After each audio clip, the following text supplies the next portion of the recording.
చేస్తుంది ప్రతీకారమా పరిపాలన అంటూ ఇప్పుడు ప్రజలు కూడా అడుగుతున్నారు. ఎందుకంటే వచ్చినప్పటి నుంచి కూడా వైఎస్ఆర్సీపీ పార్టీలో ఎవరైతే పెద్ద తలకాయలు ఉంటారో వాళ్ళందరినీ కూడా గన్ షాట్ తోని ఎవరెవరు ఎలాంటి తప్పులు చేశారు, మిమ్మల్ని ఎలా పట్టించాలి అని చెప్పేసి ఆయన గుర్తపట్టుకొని అందరినీ, అంటే మొన్న విజయసాయి రెడ్డి బయటకు వెళ్ళిపోయారు, నిన్నగాక మొన్న ఇప్పుడు పెద్దిరెడ్డి రామచంద్రారెడ్డి ఆయన పైన కేసులు నమోదవుతున్నాయి, అండ్ రోజా పైన కూడా కొన్ని కేసులు ఆమె అప్పట్లో స్పీకర్ గా ఉన్న ఆయన పైన, అట్లా చాలా మంది అనమాట, విడుదల రజని, వీళ్ళందరి పైన కేసులు నమోదవుతున్నాయి. అంటే కావాలనే చేస్తున్నారు అని అనుకోవచ్చా తిట్టినందుకు?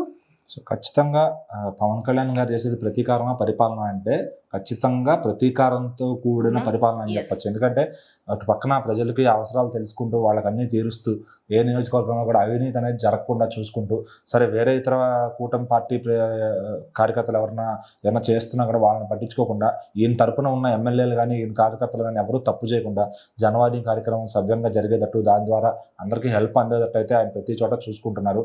సో ఖచ్చితంగా దానికోసం ప్రజలందరూ కూడా ఆయనకు రెస్పెక్ట్ ఇస్తున్నారు. ఎందుకంటే ఈ పార్టీని నమ్మితే వీళ్ళు ఇట్లా చేస్తారు ప్రతి గ్రామంలో అని చాలా మందికి అయితే కంటికి కనబడుతుంది. సో అది మీడియా ప్రొజెక్ట్ చేయకపోయినా జనసేన ఫ్యాన్స్ అనే వాళ్ళు తీసుకెళ్తున్నారు అనమాట ముందుకి. సో ఖచ్చితంగా ఆయన చేసే పని అయితే చాలా మంచిగా చేస్తున్నారు. అండ్ ద సేమ్ టైం ఆయన ఒక మాట ఇచ్చారు, వైసీపీ పార్టీని అధపాతాలని తొక్కుతా అని చెప్పి. సో అది కూడా ఆయన సూచన తప్పకుండా పాటిస్తున్నారని చెప్పొచ్చు ఖచ్చితంగా. సో ఈ రెడ్డి వర్గాన్ని కానీ ఎవరైతే జగన్ రెడ్డి కోర్ టీం ఉన్నారో, ఎవరైతే హై పవర్ కమిటీ అని ఒకప్పుడు రెచ్చిపోయారో, ఎవరైతే నోరు వేసుకుని పడిపోయారో, వీళ్ళందరూ నోర్లు ముగిస్తూ వాళ్ళ చిట్టాలు చింపేస్తున్నారు అనమాట ఖచ్చితంగా. సో చంద్రబాబు గారు కొంచెం వద్దు ఆగండి అన్నా కూడా పవన్ కళ్యాణ్ గారు అయితే ఖచ్చితంగా ఆగేలా లేరు.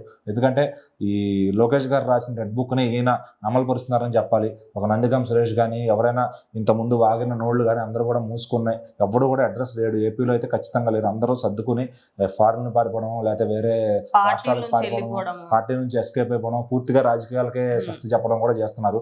సో మరి పవన్ కళ్యాణ్ అనే ఈ 21 సీట్లతో వచ్చిన ఆ మనిషి ఎంతమందిని భయపెడుతున్నాడు అంటే ఖచ్చితంగా నిజంగా హ్యాట్స్ ఆఫ్ అని చెప్పాలి. సో మరి ప్రస్తుతానికైతే మంచి పరిపాలన జరుగుతుంది. అలానే పాతగా దోచుకున్న వాళ్ళందరిపైన ప్రతీకారం కూడా జరుగుతుంది. కాబట్టి ఏపీ ప్రజలైతే ప్రస్తుతానికి చాలా హ్యాపీగా చిరునవ్వులతో వాళ్ళ పని వాళ్ళు చేసుకుంటూ హ్యాపీగా జీవనం సాగిస్తున్నారని చెప్పొచ్చు.